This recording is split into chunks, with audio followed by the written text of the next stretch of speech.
దశరథ మహారాజు గారికి తన నలుగురు కుమారుల మీద ఎనలేని ప్రేమ. ఒక వ్యక్తికి రెండు చేతులుంటే రెండు చేతుల మీద సమానమైన ప్రేమ ఉంటుంది. అలా దశరథ మహారాజు గారు తన నలుగురు కుమారుల్ని తన యొక్క 4 బాహువులుగా భావించేవాడు. అంత సమానమైన ప్రేమ, అంత సంతోషం పిల్లల్ని చూస్తే. కానీ రాముడంటే విశేషమైనటువంటి అభిమానం. మిగిలిన కొడుకుల కన్నా కూడా రాముడి పట్ల ఎక్కువ ప్రీతిని పొంది ఉన్నాడు. దానికి కారణం పక్షపాతం కాదు. రాముడు సకల సుగుణాభిరాముడు. ఆయనని మెచ్చుకోనటువంటి వాళ్ళు అసలు ఆ కోసల రాజ్యంలో ఎవ్వరూ లేరు.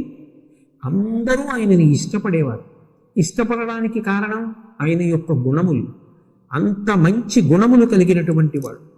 ఆయన యందు సోమరితనం కానీ ఏమరపాటు కానీ ఎప్పుడు ఉండేవి కావు. బహుశ్రద్ధతో ఉండేవాడు. నిశ్చలమైనటువంటి భక్తి కలిగినటువంటి వాడు. విశేషించి పెద్దవాడు కనుక ఆయనకి యువరాజ్య పట్టాభిషేకం చెయ్యాలి అనుకున్నాడు. అంటే యువరాజుని చెయ్యాలి అనుకున్నాడు. నిజానికి ఆ రోజులలో ఉన్నది రాజరికమైన ఎంత ప్రజాస్వామ్యం పాటించాడో. రాజ్యంలో ఉన్నటువంటి సామంతుల్ని, ఇతర రాజుల్ని, జానపదుల్ని అందరినీ పిలిపించి పెద్ద సభ చేశాడు. ఆ సభలో యువరాజ్య పట్టాభిషేక ప్రస్తావన తీసుకొచ్చాడు. నా పెద్ద కుమారుడైనటువంటి రాముడికి యువరాజ్య పట్టాభిషేకం చెయ్యాలని అనుకుంటున్నాను. మీకు అందరికీ సమ్మతమేనా? రాముడు యువరాజు కావడం వల్ల మీకేం ఇబ్బంది లేదు కదా అని అడిగారు. ఆ సభకి వచ్చినటువంటి ప్రముఖులు కానీ, జానపదులు కానీ, ప్రజలు కానీ, సామంతులు కానీ అందరూ కూడా రాముడు యువరాజు కావడం కన్నా మాకు సంతోషకరమైనటువంటి విషయం ఇంకొకటి లేదు, తప్పకుండా యువరాజ్య పట్టాభిషేకం చేయమన్నారు. సరే, రాముడికి యువరాజ్య పట్టాభిషేకం చెయ్యాలని నిర్ణయించుకున్నటువంటి దశరథ మహారాజు గారు రాముడికి కబురు చేశాడు. దగ్గర కూర్చోబెట్టుకున్నాడు.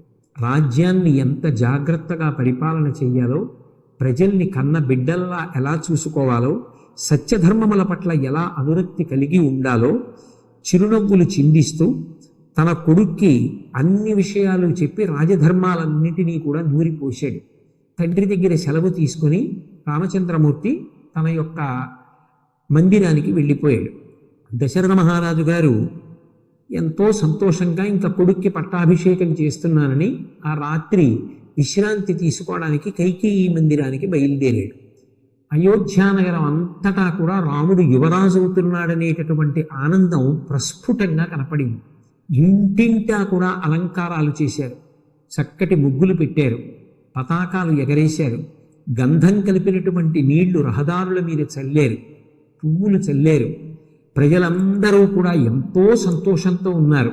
పరమధర్మాత్ముడైనటువంటి రాముడు మనకి యువరాజు కాబోతున్నాడని. ఇంత సంతోషంలో ఉండగా కైకేయి యొక్క అరణపు దాసి మందర అని పేరు కలిగినటువంటి ఒక స్త్రీ ఉంది. అరణపు దాసి అంటే ఒక స్త్రీ వివాహం చేసుకుని అత్తవారింటికి వస్తున్నప్పుడు పూర్వకాలంలో రాజుల యొక్క కుటుంబాలలో ఆమెతో పాటుగా దాస్యం చెయ్యడానికి వస్తుండేవారు. అలా వచ్చినటువంటి స్త్రీని అరణపు దాసి అంటారు. కైకేయి వెంట వచ్చినటువంటి అరణపు దాసి మందర. ఆమెకి కైకేయి దగ్గర కొంచెం స్వాతంత్ర్యం. ఆమె పరుగు పరుగున కైకేయి దగ్గరికి వచ్చింది. వచ్చి కైకేయి పెద్ద కుమారుడైనటువంటి రామచంద్రమూర్తికి యువరాజ్య పట్టాభిషేకం చెయ్యాలని మహారాజు అయినటువంటి దశరథుడు సంకల్పం చేశాడు అని చెప్పింది. వెంటనే కైకమ్మ ఒక బహుమానాన్ని తీసుకొచ్చి మందరకిచ్చింది. కానీ ఆ మందర బహుమానం ఇచ్చినటువంటి కైకమ్మని అభినందించలేదు. అభినందించకపోగా ముక్కున వేలేసుకుని, నువ్వు ఎంత అమాయకురాలివి, రాముడికి పట్టాభిషేకం చేస్తుంటే నువ్వు మురిసిపోతున్నావా అంది. రాముడికి పట్టాభిషేకం జరుగుతుంటే బాధపడవలసిన అవసరం ఏముందా అని ఆశ్చర్యపోయింది కైకమ్మ. అదే ప్రశ్న అందరితో ప్రస్తావన చేసింది. చెప్పుడు మాటలు ఎంత స్వచ్ఛమైనటువంటి మనసున్న వాళ్ళని కూడా పాడు చేసేస్తాయి. 2 బలమైన విషయాలు ప్రస్తావించింది మందర. ఇవాళ రాముడు రాజు అయితే రేపు రాముడి కొడుకులు రాజులవుతారు. కాబట్టి భరతుడు ఎప్పటికీ రాముడికి దాస్యం చెయ్యాలి. భరతుడి కొడుకులు రాముడి కొడుకులకు దాస్యం చెయ్యాలి. రాముడు రాజైతే రాముడి తల్లి కౌసల్య రాజమాత అవుతుంది. అప్పుడు కైకేయి ఏం చెయ్యాలి? కౌసల్యకి దాస్యం చెయ్యాలి. నువ్వు దాసిగా మిగిలిపోతావు, నీ కొడుకు దాసుడిగా మిగిలిపోతాడు. తప్ప రాజ్యాధికారం ఎప్పటికీ పొందలేదు. పిచ్చిదానా, ఇది తెలుసుకోకుండా రాముడికి యవ్వరాజ్య పట్టాభిషేకం చేస్తుంటే సంతోషపడిపోతామే? ఇప్పటికైనా నా మాట విని రాముడు యవ్వరాజ్య పట్టాభిషేకం పొందకుండా రాజును నిగ్రహించు అని ఆమె సలహా ఇచ్చింది. మందర చెప్పినటువంటి సలహా కైకేయి తలకెక్కింది. ఆమె కోపగృహానికి వెళ్ళి పడుకుంది. దశరథ మహారాజు గారు పాపం ఈ సంతోషకరమైన వార్త కైకమ్మకి చెప్దామని ఎంతో ఆనందంగా కైకేయి మందిరానికి వచ్చాడు. కోపగృహంలో ఉన్నటువంటి ఆ కైకేయి దగ్గరికి వెళ్ళి, అయ్యో ఇదేమి ఇలా భూమి మీద పడుకున్నావు, నీకు ఎవరు బాధ కలిగించారు అని ఎంతో ప్రేమగా ప్రశ్నించాడు. ఆమె వెంటనే లేచింది. రాముడికి యవ్వరాజ్య పట్టాభిషేకం చెయ్యాలని నిర్ణయం చేశారట. ఒకప్పుడు దేవతలతో యుద్ధం జరిగినప్పుడు నేను మీకు రథంలో సహకారం చేస్తే మీరు నాకు 2 వరాలు ఇచ్చారు. ఆ 2 వరాలు నేను కోరలేదు, ఇప్పుడు కోరుతున్నాను.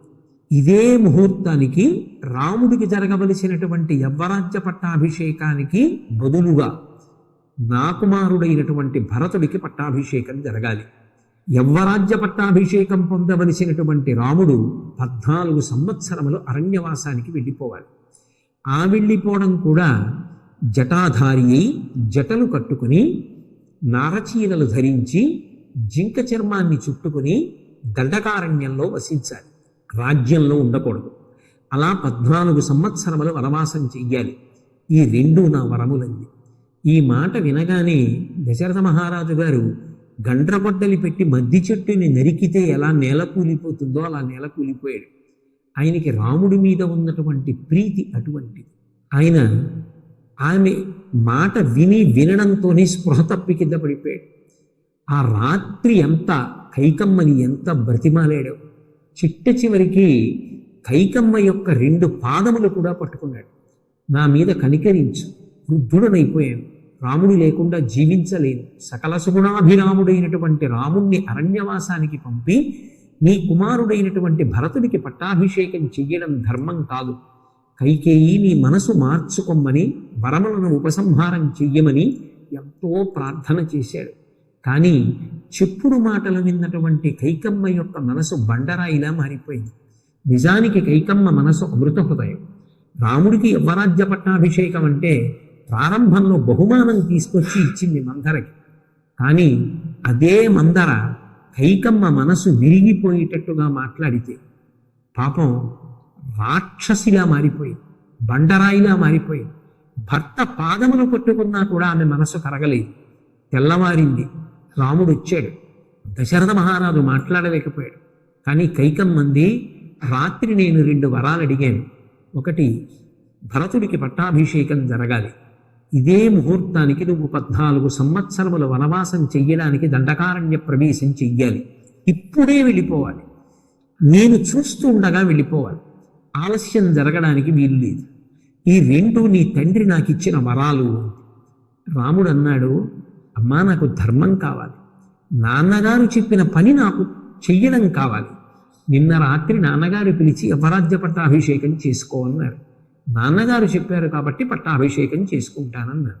ఇవాళ నాన్నగారు పిలిచి అరణ్యవాసం చెయ్యంటే సంతోషంగా అరణ్యవాసానికి వెడతా. నాకు కావలసింది నాన్నగారు చెప్పిన పని చేయడం, అంతేకాని నాన్నగారు చెప్పిన దాంట్లో నాకెంత బాగుంటుందన్న పని చేయడం, నాకు బాగుండదన్నది నాన్నగారు చెప్పినదైనా చేయకుండా ఉండడం నాకు అలవాటైన విషయం కాదు. నా ధర్మం నేను పాటిస్తాను. ఏమిటి పుత్రధర్మం? తండ్రి చెప్పిన పని చెయ్యడం. తండ్రి గారు అరణ్యవాసానికి వెళ్ళమన్నారు, తప్పకుండా వెళతానమ్మా అని మూర్ఖంలో చిన్న వికారం కూడా లేకుండా 14 సంవత్సరముల అరణ్యవాసం చెయ్యడానికి నిశ్చయం చేసుకున్నవాడై రాముడు బయలుదేరి తన తల్లి అయిన కౌసల్యామాత మందిరానికి వెళ్ళాడు. తల్లి పాదములకు నమస్కరించి, అమ్మా నేను అరణ్యవాసానికి బయలుదేరుతున్నాను అన్నాడు. కౌసల్య ముందు అంగీకరించలేదు. రామా నేను కూడా నీతో వచ్చేస్తాను. అలా రాకూడదు అని కౌసల్యకి ధర్మాన్ని ఉపదేశం చేసి రాముడు అరణ్యవాసానికి వెళ్ళడానికే నిశ్చయించుకున్నాడు. పెద్దల పట్ల నీకున్నటువంటి భక్తి ఎంత గొప్పది, గురువుల పట్ల నీకున్నటువంటి భక్తి, ధర్మం మీద నీకున్న అనురక్తి, పుత్రుడిగా నీ ధర్మం నువ్వు చెయ్యాలన్న నీ అభిలాష ఉన్నదే, నీ కృతనిశ్చయం ఉన్నదే, నీ ధర్మానురక్తి ఉన్నదే, రామా ఇది నిన్ను కాపాడుతుంది. ధర్మాన్ని నమ్ముకున్నవాడు పాడవడం. కాబట్టి రామ వెళ్ళిరా అని తల్లి ఆశీర్వచనం చేసి పంపింది. రాముడు సీతమ్మ మందిరంలోకి వెళ్ళాడు. తాను అరణ్యవాసానికి ఎడుతున్నాను అని చెప్పాడు. సీతమ్మ తాను వస్తానని.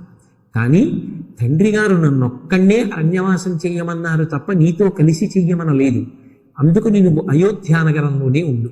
నేను లేనప్పుడు అయోధ్యానగరంలో ఉండగా నువ్వు ఇలా ప్రవర్తించాలని, ఆమె ఎలా ప్రవర్తించాలో, ఎంత గౌరవంతో ఉండాలో, ఎంత మర్యాదతో ఉండాలో రాముడు చెప్పాడు. అన్నీ విన్న సీతమ్మ అంది, మీరు పక్కన లేనప్పుడు నాకు ఏ భోగభాగ్యములు అక్కర్లేదు.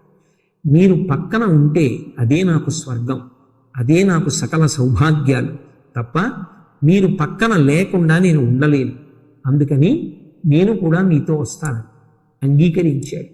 బయటికి వచ్చేటప్పటికి సోదరుడైనటువంటి లక్ష్మణస్వామి రామచంద్రమూర్తి పాదముల మీద పడి ప్రార్థన చేశాడు. అన్నయ్య, నిన్ను విడిచిపెట్టి నేను ఉండలేను, అందుకే నన్ను కూడా నీతో అరణ్యవాసానికి తీసుకెళ్ళు అన్నాడు. లక్ష్మణస్వామి యొక్క భక్తి ప్రేమ ఎటువంటివో రాముడికి తెలుసు కాబట్టి రాముడు అంగీకరించాడు. రాముడు, లక్ష్మణుడు, సీతమ్మ రథమెక్కి అరణ్యవాసానికి బయలుదేరారు. అయోధ్యానగరంలో ఉండేటటువంటి ప్రజలందరూ కూడా రాముడి వెంట అరణ్యవాసానికి వెళ్ళిపోతాం, రాముడు లేని అయోధ్య మాకు అక్కర్లేదు, మేము ఇక్కడ ఉన్నామని వృద్ధులైనటువంటి వాళ్ళు కూడా రాముడి యొక్క రథాన్ని అనుగమించి వెళ్ళిపోయారు.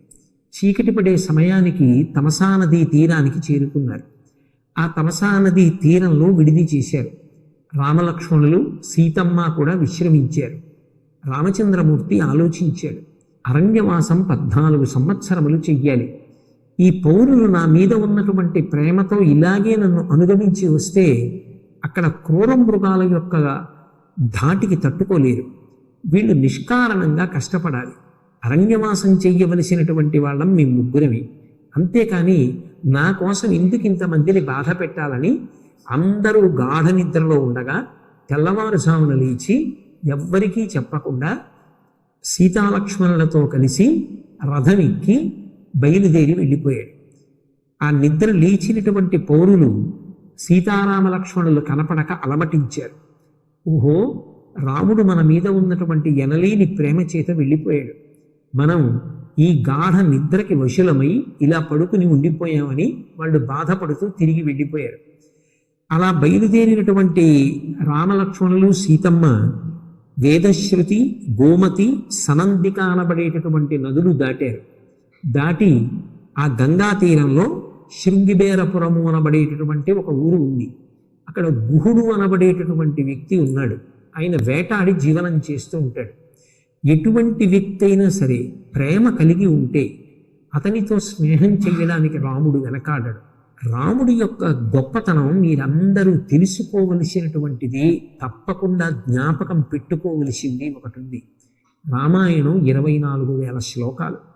24,000 శ్లోకాలలో రాముడు ఏ ఒక్కరిని కూడా వీడు పనికి మాలినవాడు అన్నమాట అన్నాడు. రాముడి దృష్టిలో, భగవంతుని యొక్క సృష్టిలో పనికి మాలిన పదార్థం అన్నది లేదు. అందరిలో ఏదో ఒక విశిష్టత ఉంటుంది. అందుకే రాముడు అసలు ఎవ్వరిని తక్కువ చేసి కానీ చిన్నపుచ్చి కానీ మాట్లాడాడు. అది ఆయన గొప్పతనం. మీరు గమనించండి, వానరులతో స్నేహం చేస్తాడు, రాక్షసుడైన విభీషణుడితో స్నేహం చేస్తాడు, ఆటవికుడైనటువంటి గుహుడితో స్నేహం చేస్తాడు, మహర్షులైనటువంటి విశ్వామిత్ర వశిష్ఠుల్ని సేవిస్తాడు. ఆయన అందరితో కలుస్తాడు తప్ప నేను ఎవరో కొంతమందితోనే కలిసి ఉంటాను తప్ప అందరితో కలవననేటటువంటి లక్షణం రాముడి యందు కనపడదు. అలా అందరితో కలిసిమెలిసి ఉండాలి. తన యొక్క ప్రభావం ఇతరుల మీద పడాలి, కానీ ఇతరుల యొక్క ప్రభావం తన మీద పడకూడదు. పెద్దలు చెప్పిన మాటలు జ్ఞాపకం పెట్టుకుని ఉత్తమమైన శీల వైభవాన్ని నిలబెట్టుకుని మనిషి మంచి పథంలో ప్రయాణించాలి. రామాయణం చదివితే రాముడి జీవన విధానం చూస్తే ఇది అర్థమవుతుంది. అందుకే గుహుడు ఆటవికుడైన, శృంగిబేరపురంలో కేవలం వేటాడి జీవించేవాడైన అతని ప్రేమని గుర్తించాడు. అతని దగ్గర ఆతిథ్యం తీసుకున్నాడు. ఆ రాత్రి అక్కడే విశ్రాంతి తీసుకున్నాడు. మరునాడు గంగా తీరం దాటి గంగా యమునా సంగమ ప్రదేశానికి చేరుకున్నాడు. అక్కడ భరద్వాజాశ్రమం ఉంది. ఆ గంగా నదిని దాటేటప్పుడు సీతమ్మ గంగానదిని ప్రార్థన చేసి, నీ అనుగ్రహం చేత మేము అరణ్యవాసం పూర్తి చేసుకుని మళ్ళీ సంతోషంగా తిరిగి వచ్చేటట్టుగా అనుగ్రహించమని. రాముడు సరయూ నదీ తీరానికి వెళ్ళి అయోధ్యని విడిచి వెళ్ళిపోయేటప్పుడు అయోధ్యానగరం వంక తిరిగి నమస్కారం చేస్తాడు. రామాయణం చదువుకున్నప్పుడు మనందరం ఒకటి గుర్తుపెట్టుకోవాలి. నదులకు అధిష్టాన దైవములు ఉంటాయి. ఆ నదులు మనని అనుగ్రహిస్తాయి. మనందరం ఇవాళ ఇంత సంతోషంగా ఉన్నామంటే గోదావరి నది నీరు తాగి మన దాహం తీర్చుకుంటున్నాం. గోదావరి నదీ జలముల చేత సేద్యము చేయబడినటువంటి పంటలు తిని మనం ఆరోగ్యంగా ఉన్నాం. ఆ నదుల యొక్క అధిష్టానాన్ని మనందరం కూడా భక్తితో గౌరవించాలి. సీతమ్మ చేసింది అదే. మనం ఏ ఊరిలో ఉంటున్నామో ఆ ఊరు విడిచిపెట్టి వేరొక ఊరు వెళ్ళేటప్పుడు ఒక్కసారి ఆ ఊరి అధిష్టాన దేవతకి నమస్కారం చేసి వెళ్ళాలి. మళ్ళీ మేము క్షేమంగా వచ్చేటట్టుగా అనుగ్రహించమని. రాముడు అందుకే అయోధ్యానగరం వైపు తిరిగి నమస్కారం చేస్తాడు. సీతమ్మ గంగా నదికి నమస్కారం చేస్తుంది. దాటి వారు ఆ గంగా యమునా సంగమ ప్రదేశంలో ఉన్నటువంటి భరద్వాజుడు అనబడేటటువంటి మహర్షి యొక్క ఆశ్రమానికి చేరుకున్నారు.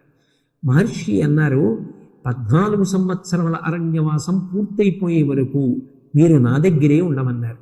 కానీ మహర్షి ఆశ్రమంలో ఉంటే కొంత ఇబ్బంది కలుగుతుంది, ఆయనకి తమ వలన ఏ అసౌకర్యం కలగకూడదనేటటువంటి ఉత్తమమైన భావన చేత రాముడు వేరొక చోట ఉండడానికి ఇష్టపడ్డాడు. అప్పుడు భరద్వాజ మహర్షి ఒక మాట చెప్పారు. ఇక్కడికి కొంత దూరంలో చిత్రకూటము అనబడేటటువంటి ప్రదేశం ఉంది. ఆ చిత్రకూటము అనేటటువంటి ప్రదేశంలో సీతాలక్ష్మణులతో కలిసి నువ్వు నివాసం చెయ్యమన్నారు. గుహుని యొక్క దూతలు రాముణ్ణి అనుగమించి చూస్తూ వస్తున్నారు. ఇక్కడ వరకు చూశారు.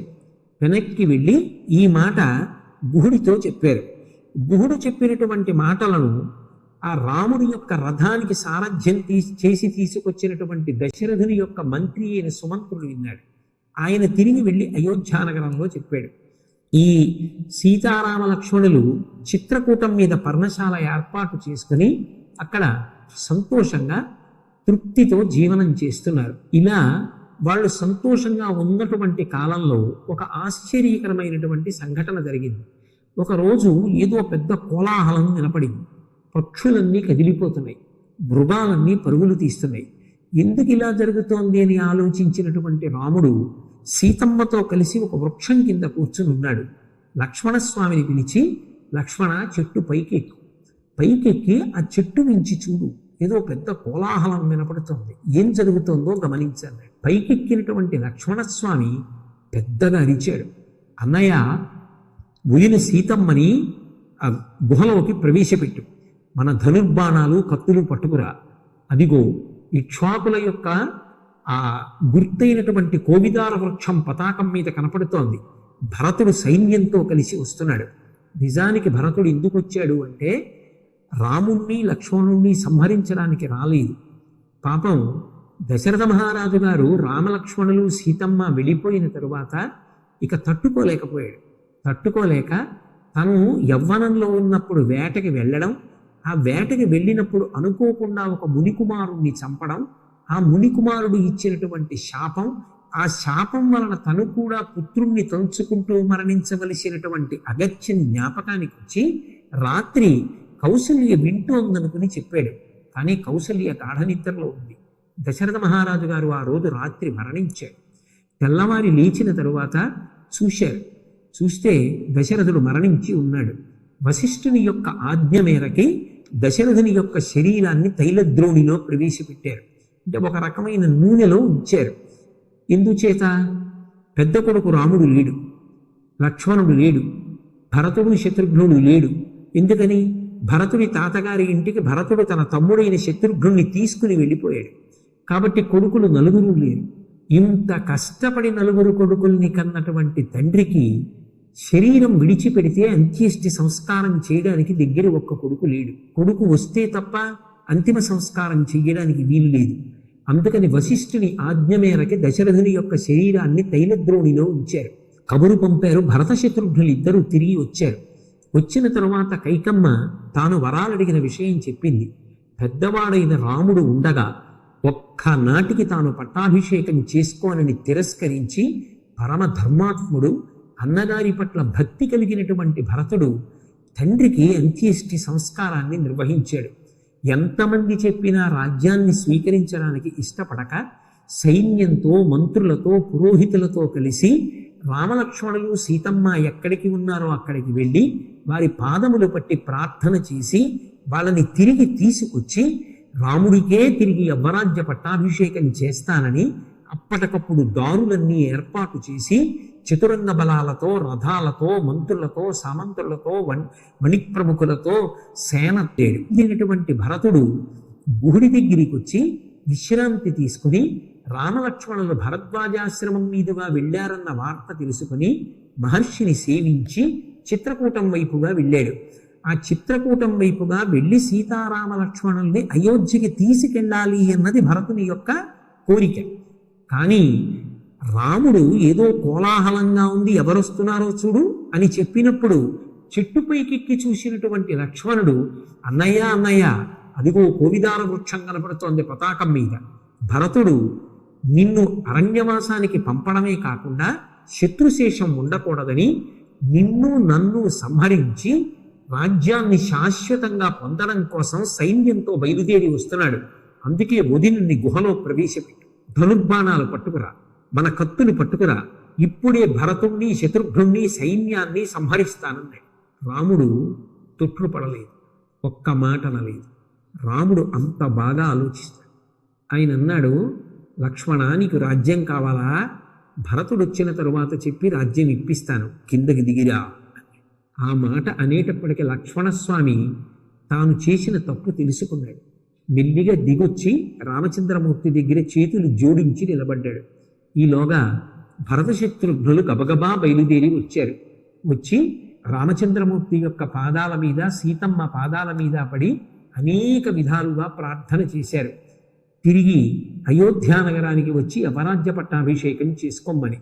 నేను అరణ్యవాసం చేస్తానని మాటిచ్చినది తండ్రి దశరథ మహారాజు గారికి. ఇప్పుడు తండ్రి దశరథ మహారాజు శరీరంతో లేడు. నన్ను వెనక్కి రా అని మళ్ళీ పిలిచే అధికారం తండ్రికి ఉంది. ఆ తండ్రి ఇప్పుడు శరీరంతో లేడు. తండ్రి గారు ఇప్పుడు శరీరంతో లేరు కదా అని నేను ఒకనాడు ఇచ్చిన మాట కాదని వెనక్కి వస్తే నేను అన్న మాట పోతుంది. కాబట్టి నేను వెనక్కి రాను. 14 సంవత్సరములు అరణ్యవాసాన్ని పూర్తి చేసిన తరువాతే తిరిగి వస్తానన్నాడు.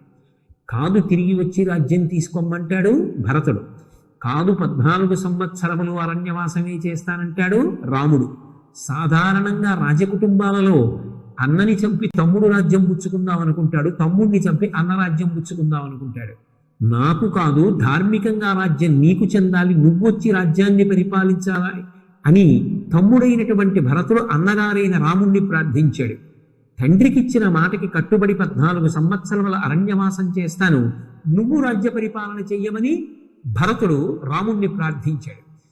కానీ రాముడు భరతుడు ఇద్దరూ కూడా నాకు రాజ్యం వద్దు, నాకు రాజ్యం వద్దు అని తగాదా ఆడుకున్నారు తప్ప నాకు రాజ్యం కావాలి, నిన్ను చంపేస్తానని అన్నదమ్ములు ఇద్దరూ దెబ్బలాడుకోలేదు.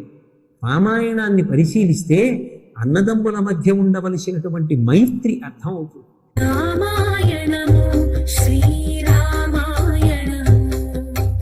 అడుగడుగున త్యాగము అణువణువున ధర్మము అనురాగము అనుబంధము అనుపమానము అనురాగము అనుబంధము అనుపమానము సహనశీల ధీర వీర వరద వీరము. మనం శ్రీరామాయణం ఉపవాచకంలో పూర్వం 2 కాండలు పూర్తి చేసుకుని ఉన్నాం. ఒకటి బాలకాండ, 2 అయోధ్యకాండ.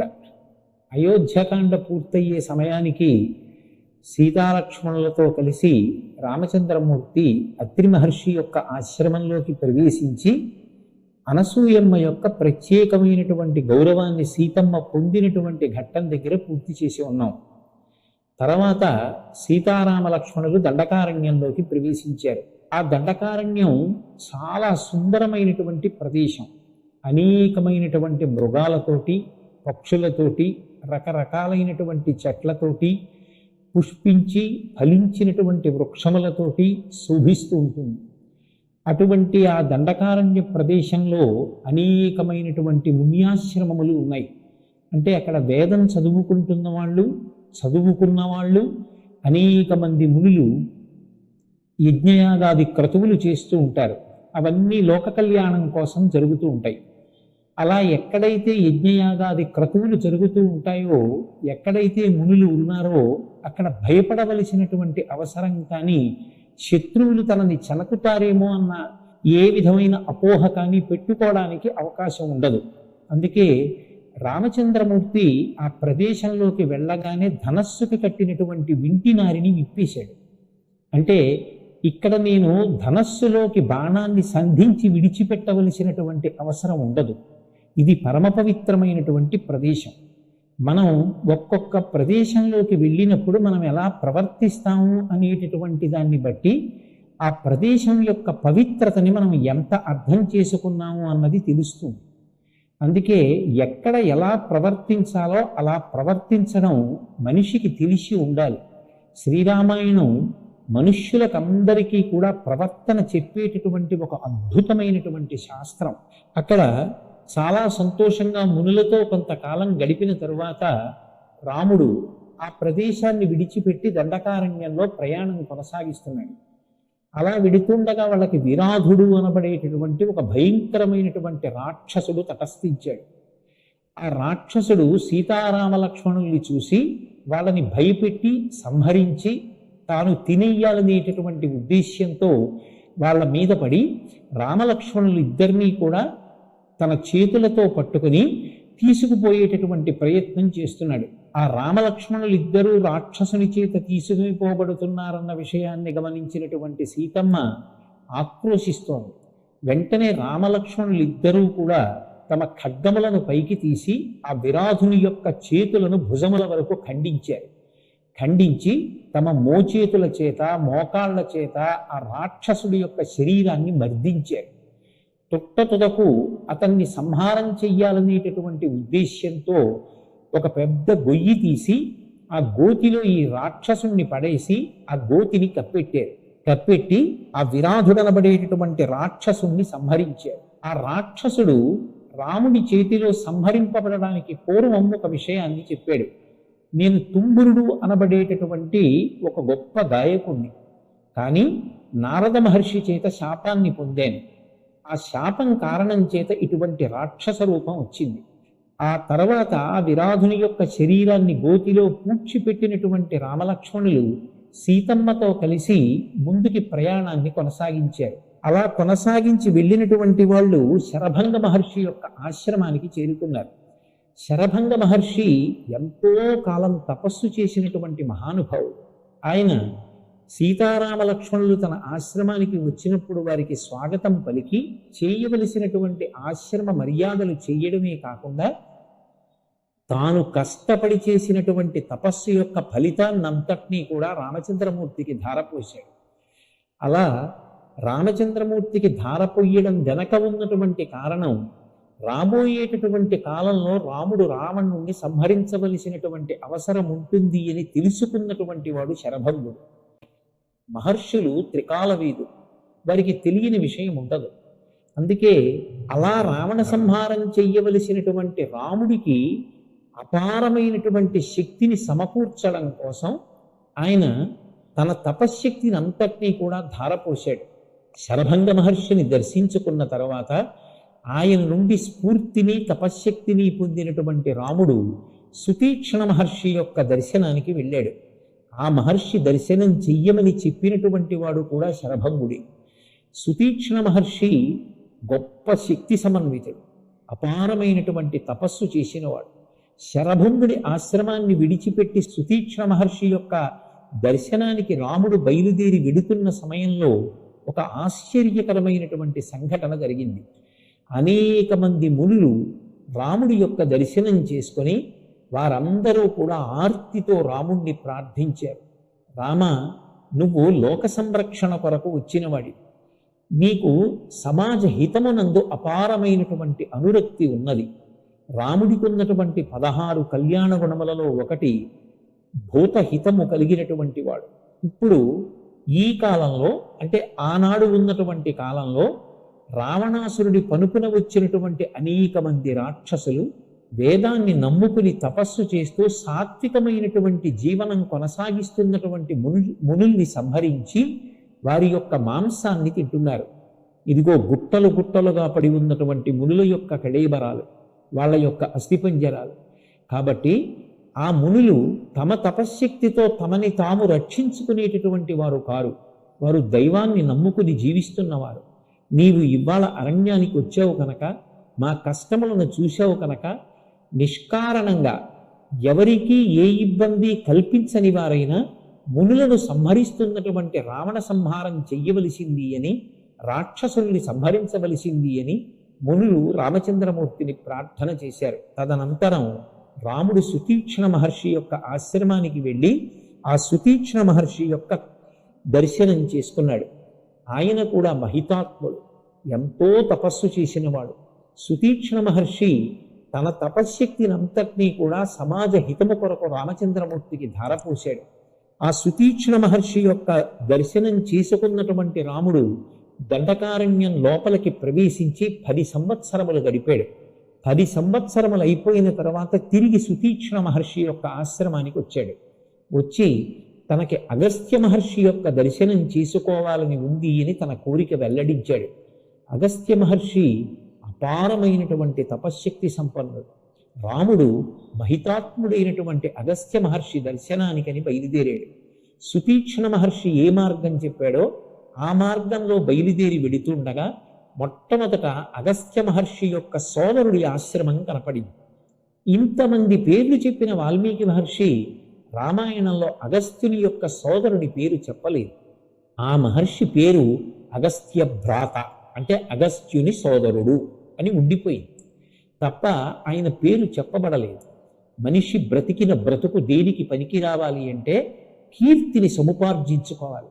అగస్త్యుడు సంపాదించినటువంటి కీర్తి ఎంత గొప్పది అంటే, ఎందరో మహర్షుల్ని దర్శించిన రాముడు అగస్త్యుణ్ణి దర్శించాలి అనుకున్నాడు. అగస్త్యుని సోదరునికి ఇక వేరు పేరు లేదు, అగస్త్య భ్రాత. అంటే అసలు ఆ ఆశ్రమాన్ని చేరుకోకముందే చెప్పకుండానే అగస్త్యుని యొక్క ప్రభావాన్ని వాల్మీకి మహర్షి ఇంత అందంగా చెప్పారు. మనం కూడా జీవితంలో ఏవి పాటించాలో చెప్పకుండా చెప్పారు. రాముడు అగస్త్య మహర్షి ఆశ్రమానికి వెళ్ళాడు.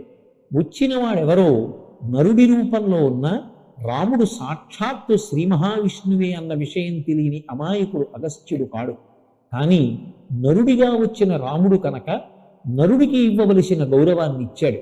అందుకే శిష్యులందరితో కలిసి ఎదురొచ్చాడు. రాముడికి స్వాగతం చెప్పాడు, ఆశ్రమంలోకి తీసుకెళ్ళాడు, ఉచితాసనం ఇచ్చాడు, తాను చేయవలసినటువంటి మర్యాదలు చేశాడు. పెద్దలు వచ్చినప్పుడు ఎలా ప్రవర్తించాలో, ఇంటికి ఒక అతిథి వస్తే ఎలా ప్రవర్తించాలో మనకి రామాయణం నేర్పుతుంది. అగస్త్యుని చేత ఇంత గొప్ప ఆదరణ పొందినటువంటి రాముడికి అడగకుండానే అగస్త్యుడు కొన్ని కానుకలనిచ్చాడు. ఒక అమోఘమైనటువంటి ధనస్సునిచ్చాడు, దానితో పాటు అక్షయ బాణ తూణీరములనిచ్చాడు, దివ్యమైనటువంటి ఖడ్గమిచ్చాడు. రాముడు చేస్తున్నది అరణ్యవాసం, మునివృత్తితో బ్రతుకుతున్నాడు. మరి ఈ దివ్యమైన అస్త్రములన్నీ ఎందుకు ఇచ్చినట్టు అంటే, రాబోయే కాలంలో రాముడు రావణాసురుడితో యుద్ధం చెయ్యాలి, ఎందరో రాక్షసులతో యుద్ధం చెయ్యాలి. ఆ యుద్ధం చేసి వాళ్ళని చంపితే తప్ప సమాజంలో శాంతి నిలబడదు. అందుకే రాముడికి కావలసిన ఉపకరణములను అగస్త్యుడు సమకూర్చాడు. తపశ్శక్తిని ధారపోసి శరభంగుడు, సుతీక్ష్ణ మహర్షి రాముణ్ణి బలపరిచారు.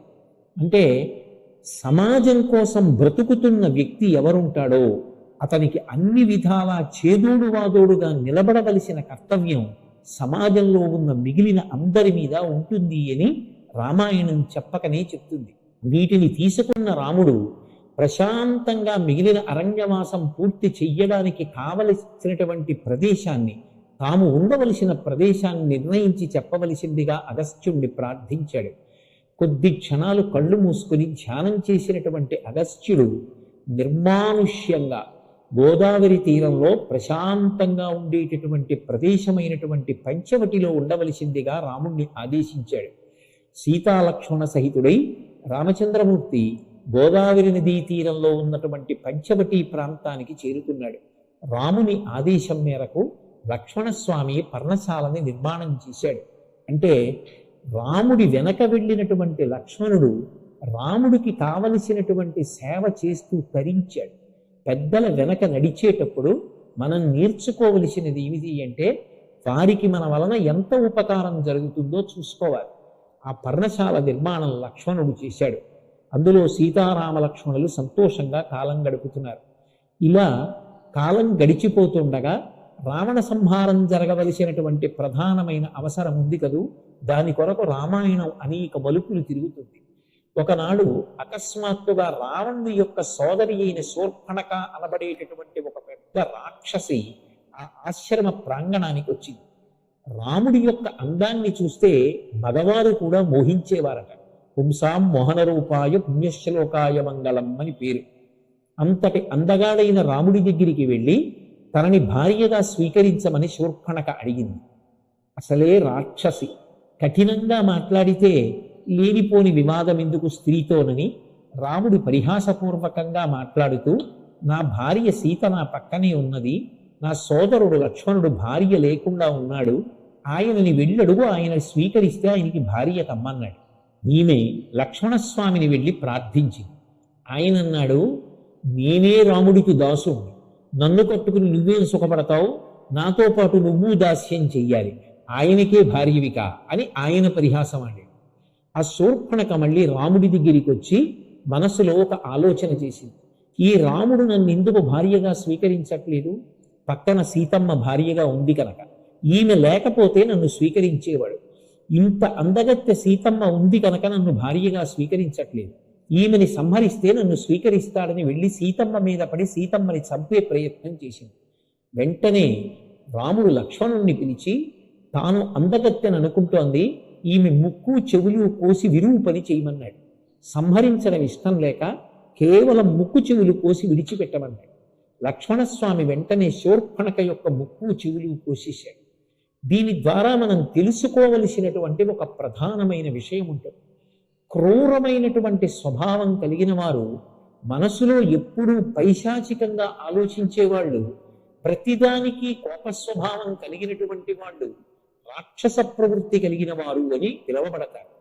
అటువంటి వారితో పరిహాసానికి మీరు ఏదైనా వేళాకోళం ఆడినా అది ప్రమాదానికి దారితీస్తుంది. అటువంటి వారికి దూరంగా తొలగిపోవాలి తప్ప పరిహాసం కూడా ఆడకూడదు. రామలక్ష్మణులు శూర్పణఖతో పరిహాసం ఆడడం సీతమ్మ ప్రాణాలకి ముప్పు తెచ్చి, ఆ శూర్పణఖ రాముడి చేతిలో ముక్కు చెవులు కోల్పోయి పరుగు పరుగున వెళ్ళి రావణాసురుని యొక్క సోదరతుల్యుడైనటువంటి ఇతర రాక్షసులు ఖరదూషణాదులు అరణ్యంలో ఉన్నారు, వాళ్ళ దగ్గరికి వెళ్ళి వాళ్లతో చెప్పుకుంది. వెంటనే ఖరదూషణాదులు 14,000 మంది రాక్షసులతో కలిసి రాముడి మీదకి యుద్ధానికి వెళ్ళారు. కోదండ విద్యాపారంగతుడైనటువంటి రామచంద్రమూర్తి కేవలం 1 గంట 48 నిమిషముల దగ్గరలో ఈ వచ్చినటువంటి 14,000 మంది రాక్షసుల్ని సంహరించాడు. ఈ వృత్తాంతాన్ని అకంపనుడు అనబడేటటువంటి ఒక గూఢచారి పరుగు పరుగున వెళ్ళి లంకాపట్టణంలో రావణునికి నివేదించాడు. రామచంద్రమూర్తి కేవలం 1 గంట 47 నిమిషముల కాలంలో 14,000 మంది రాక్షసుల్ని తెగటార్చాడు అని, శూర్పణఖ యొక్క ముక్కు చెవులు కోసేశాడు అని. ఈ వార్త విన్నటువంటి రావణుడు అకంపనుని ద్వారా సీతమ్మ యొక్క సౌందర్యం గురించి తెలుసుకున్నాడు కాబట్టి రామచంద్రమూర్తిని సంహరించి సీతమ్మని అపహరించడం కోసమని బయలుదేరబోయాడు. అకంపనుడు రాముని యొక్క పరాక్రమం గురించి చెప్పాడు. బాగా ఆలోచించి మారీచుడి దగ్గరికి వెళ్ళాడు రావణుడు. వెళ్ళి సీతాపహరణం చెయ్యాలని తన మనసులో ఉన్న కోర్కెని విలిబుచ్చాడు.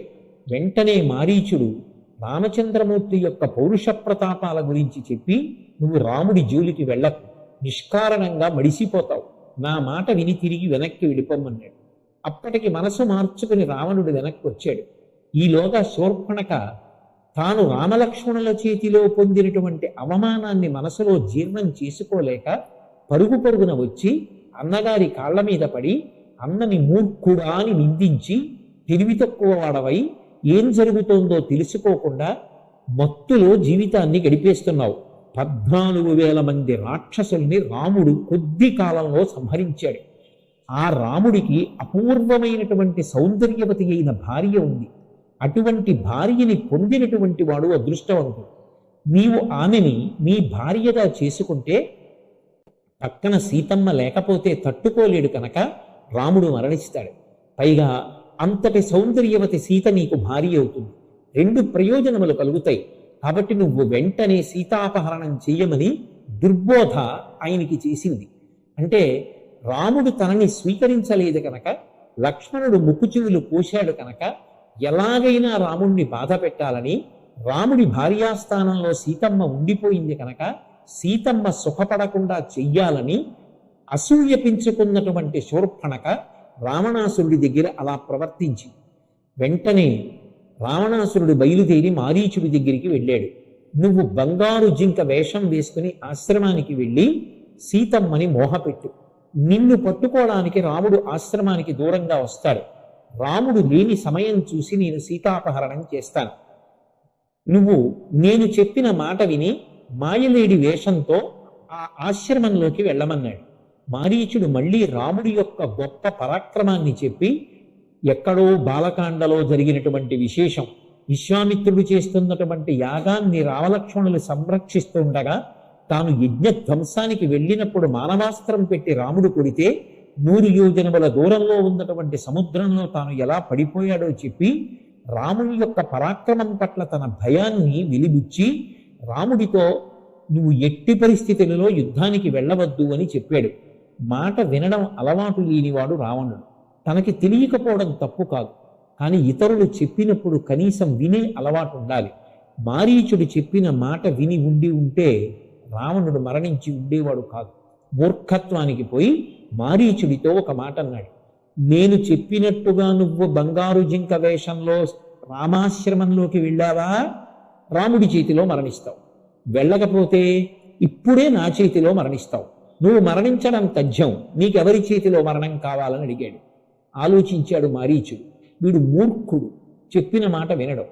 ఎలాగో మడిసిపోతాడు. తానొక్కడూ మరణించడం కాదు, తనతో పాటు లంకాపట్టణం అంతా నశించిపోతుంది. మాట వినకపోయినటువంటి కారణం చేత రావణుడు ఒక్కడూ మరణించలేదు. రావణుడి సోదరులు ఒక్క విభీషణుడు తప్ప. అలాగే పుత్రులు, సైన్యం, లంక అందరూ నశించిపోయారు. జీవితంలో తెలియకపోవడం తప్పు కాదు. అందరూ అన్నీ తెలుసుకుని ఉండరు. కానీ తెలుసున్న పెద్దలు ఇది తప్పు చెయ్యవద్దు అని చెప్పినప్పుడు వినేటటువంటి బుద్ధి ఉండాలి.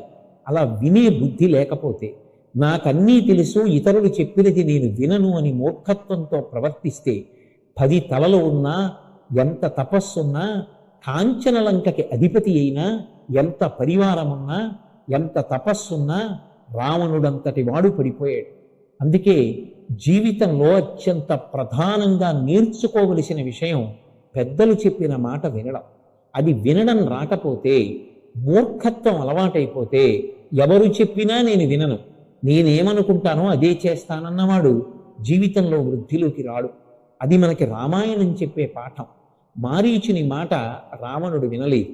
రావణుడి చేతిలో మరణించడం కన్నా రాముడి చేతిలో మరణించడం మేలుని నిర్ణయించుకున్నటువంటి మారీచుడు బంగారు చుక్కలు కలిగినటువంటి జింక రూపాన్ని ధరించి రాముని యొక్క ఆశ్రమ ప్రవేశం చేసి సీతమ్మకి కనపడేటట్టుగా తిరిగాడు.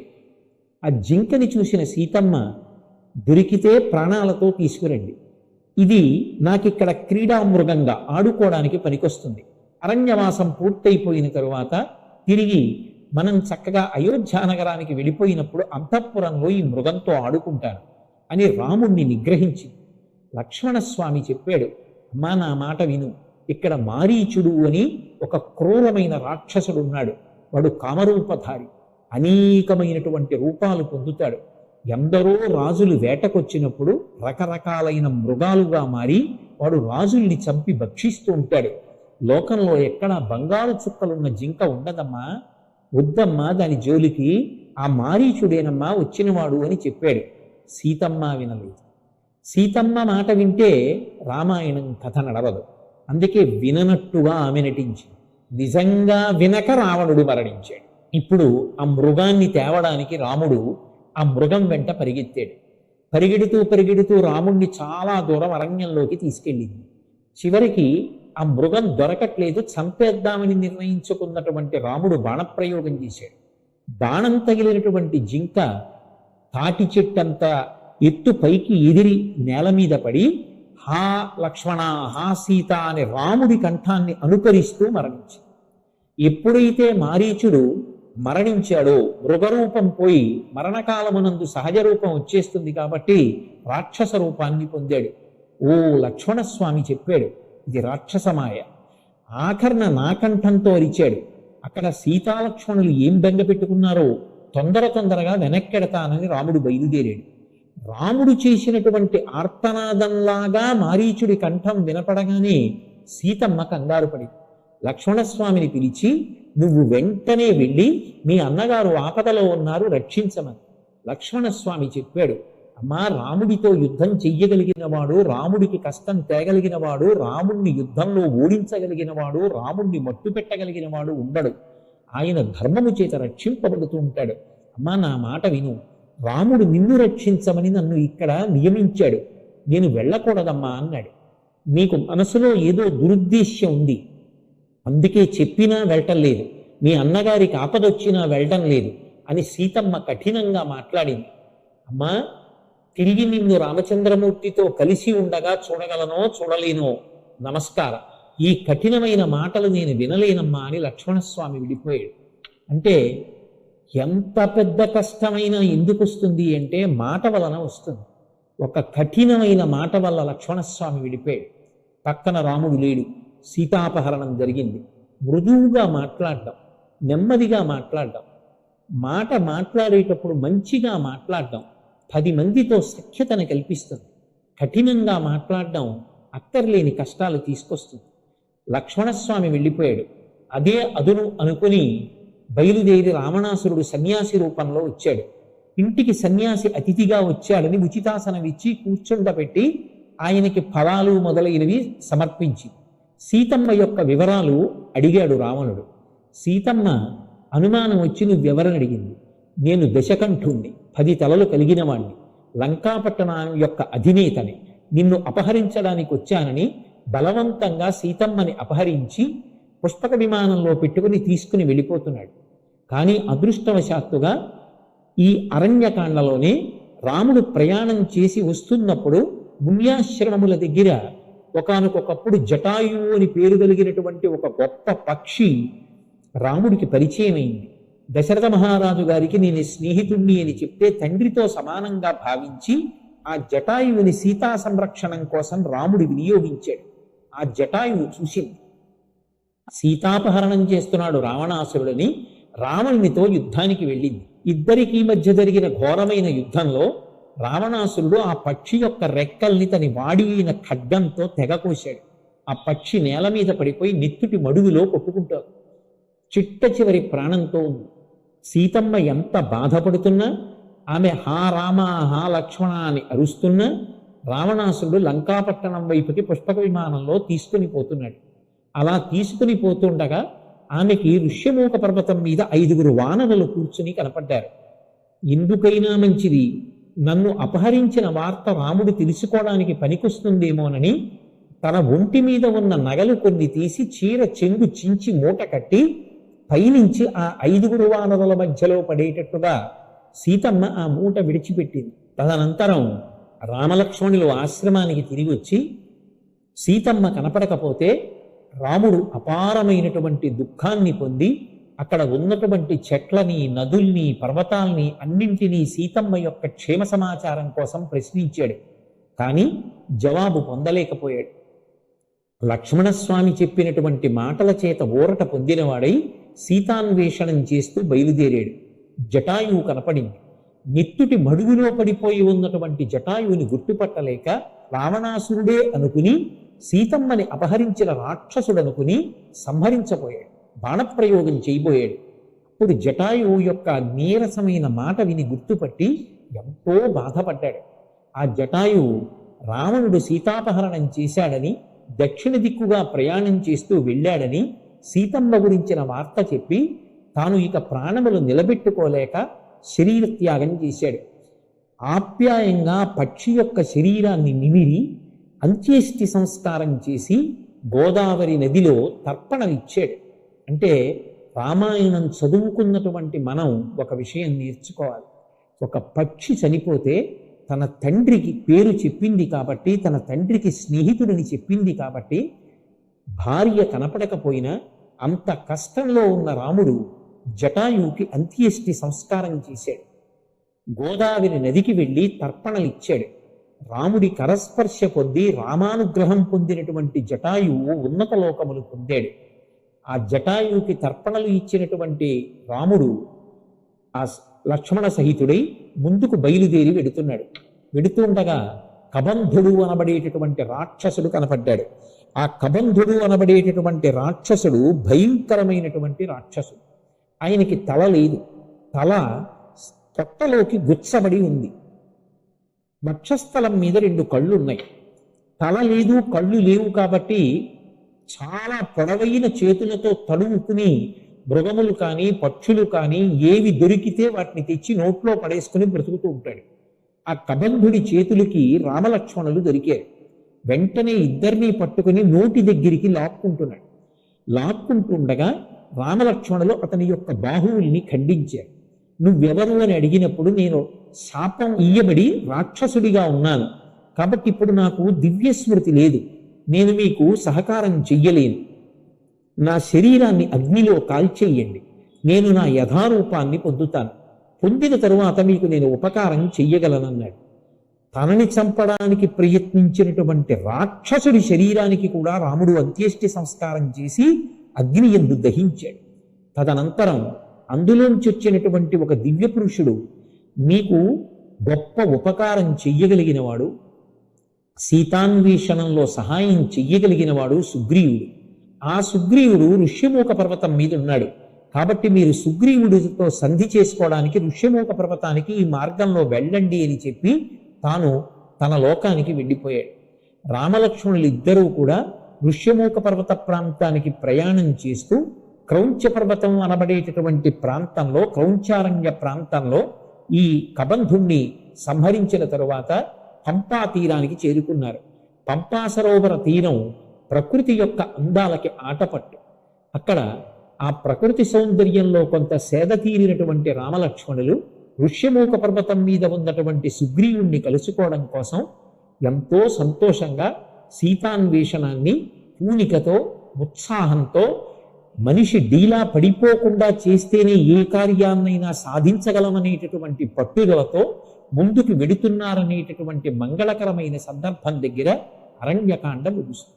ఈ కాండకి ఈ పేరు రావడానికి ప్రధానమైనటువంటి కారణం కిష్కింధలో జరిగినటువంటి వృత్తాంతాన్నంతటినీ కూడా వివరించింది.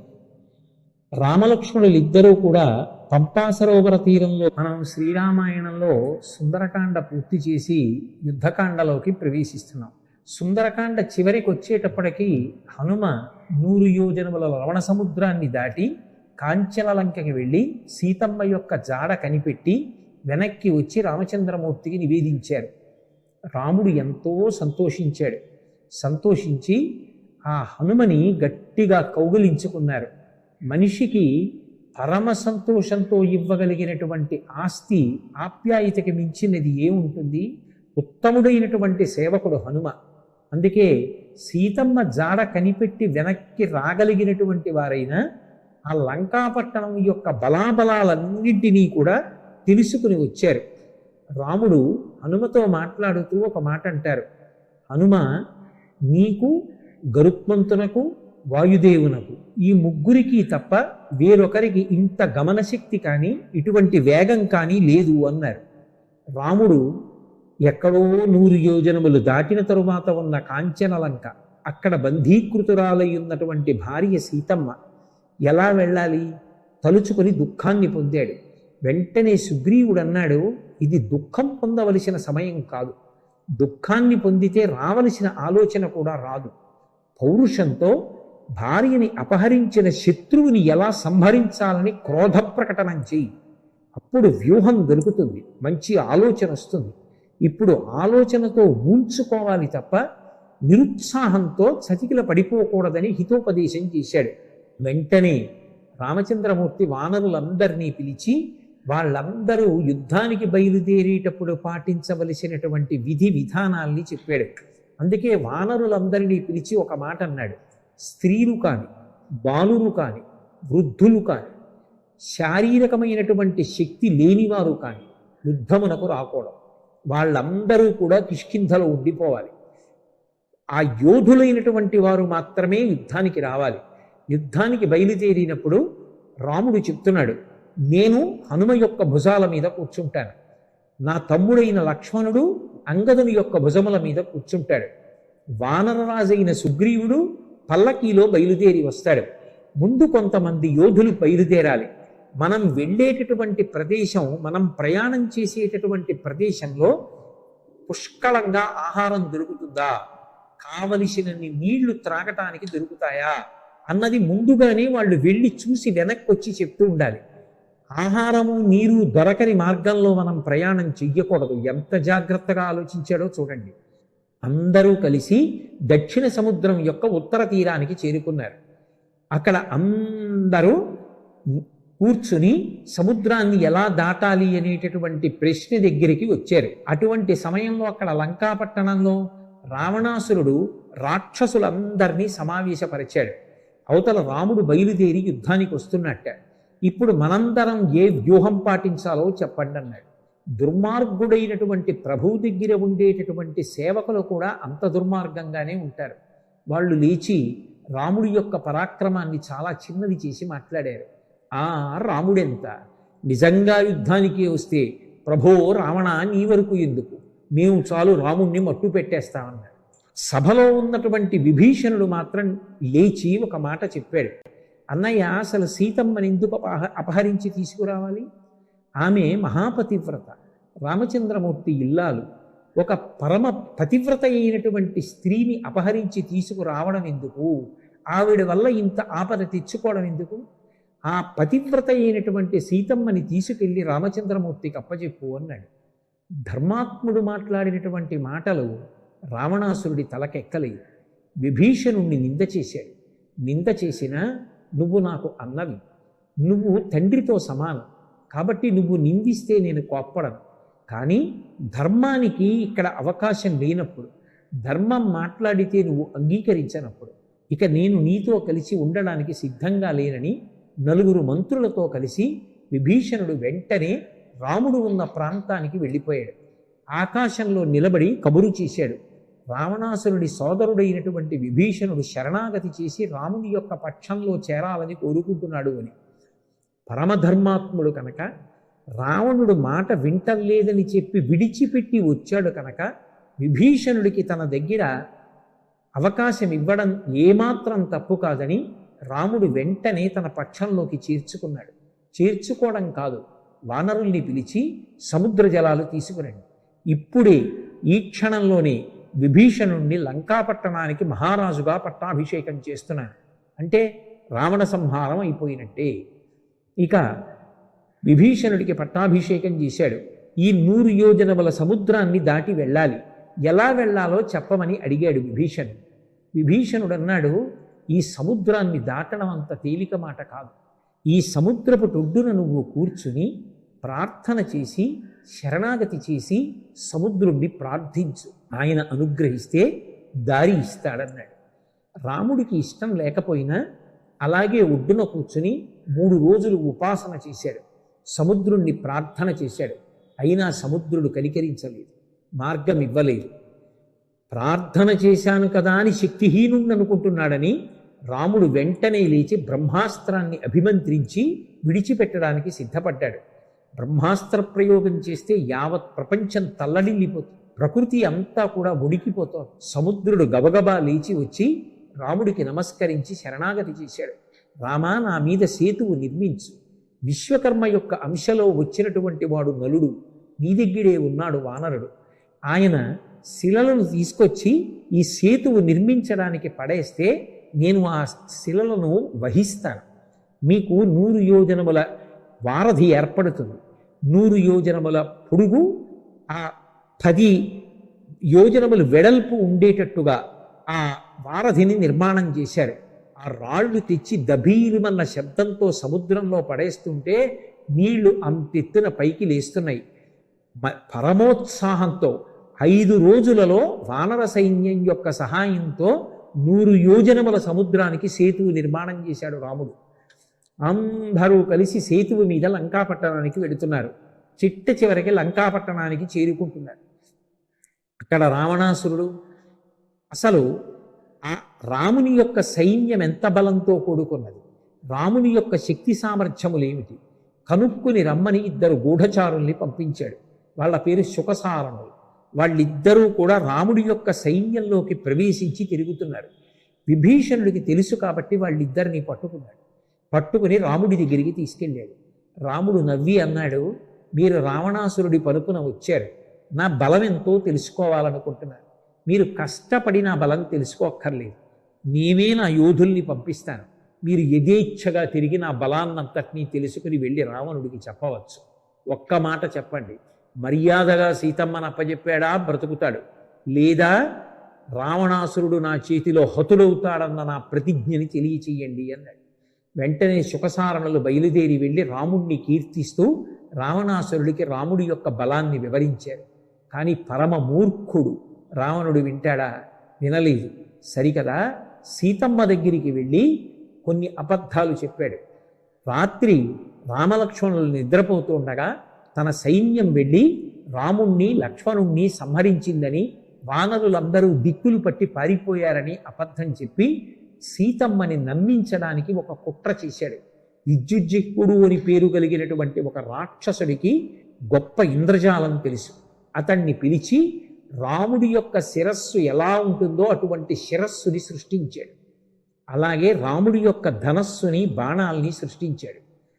సీతమ్మ, నిన్న రాత్రి రాముడు నిద్రపోతుండగా నా సైన్యం వెళ్ళి ఇదిగో రాముడి యొక్క కంఠాన్ని కోసేసింది, ఇదిగో చూడు రాముడి యొక్క తల అని తెచ్చి మాయా శిరస్సు అక్కడ పడేశాడు.